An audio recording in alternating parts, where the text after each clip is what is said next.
Good morning. I'm up with the dawn chorus today. I did have the alarm set, however, I was up naturally about half an hour before that. I get my gear ready the evening before. All I had to do was make a flask, hence the cup of tea there. That's nice, first one of the day. Load the car and I'm on my way. Within minutes, I'm fishing. Heaven on earth. Will I catch anything though? I'm sure I will.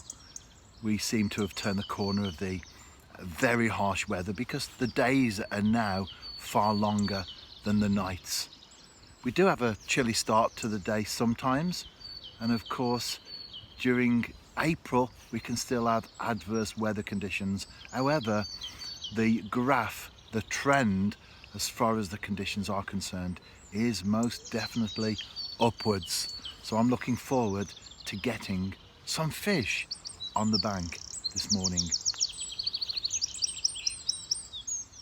I'm on the way with, and I would have predicted this as my first fish, been catching a lot lately, a gudgeon, and look at the size of that one. That's actually a monster for the canal. Great to see that. I'm catching quite a few decent sized gudgeon during my sessions recently on the Staff's Worcestershire Canal. That fish has now been returned to its watery home. I'm going to make another drink while I watch the float. Paul commented on my website yesterday and he asked if there will be any more lure fishing videos on the way. There will be indeed. At the moment, this suits me very much, getting up early, doing a couple of hours, then getting on with the rest of the day.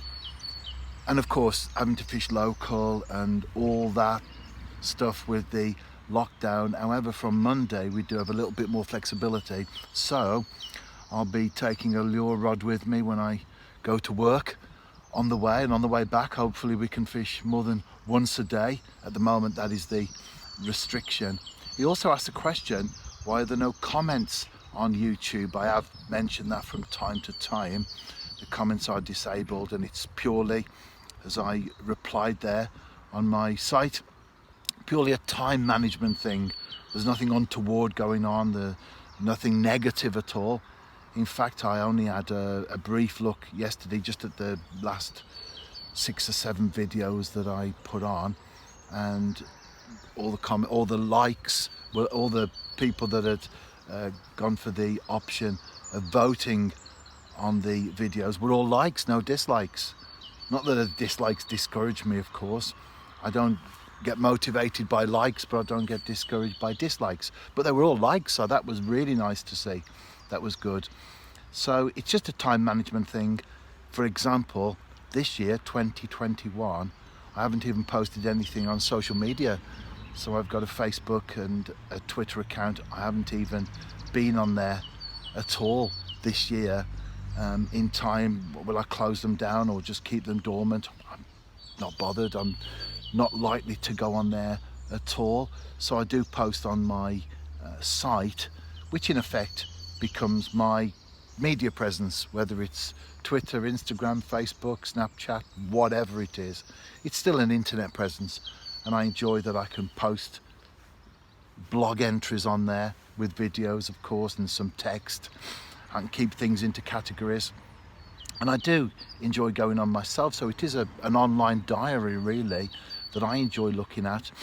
For example, last night I was at home and I was going through some of my nature blogs that I've been posting this year, 2021, garden nature blogs, and it's nice to look and see the things that you've already encountered during the year. And I was, international football last night, I watched the England game. The Faroe Islands were also in action in Moldova as well. So I typed in Faroe Islands into the search engine and went through some of the videos that bring back memories for me personally of being in the Faroe Islands. So back to Paul's question, nothing untoward going on at all. It's purely a time management thing.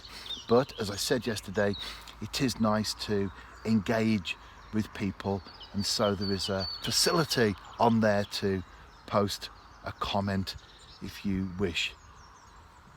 The float's quiet. Is that a good sign or a bad one?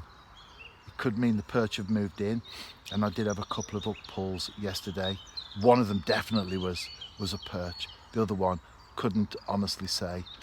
I'm enjoying catching the gudgeon, especially the bigger ones, but it would be nice to get some perch out the water and in front of the camera.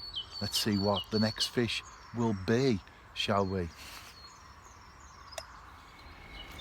After gudgeon activity this morning, it's a perch that puts in an appearance. Just a small fish, but when you take a close look at them, they are great, aren't they?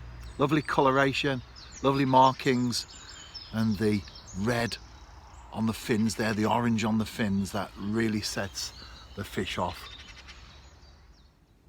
That was a very enjoyable session. Quite a few perch, and I lost count of the number of gudgeon. Mostly small ones, but it's good to see them back in quantity. Also quality as well. Catching one or two nice fish from the canal of late. It's only 8 o'clock. I'm in the car. I'm ready to go home. How to get more sessions in? Push yourself.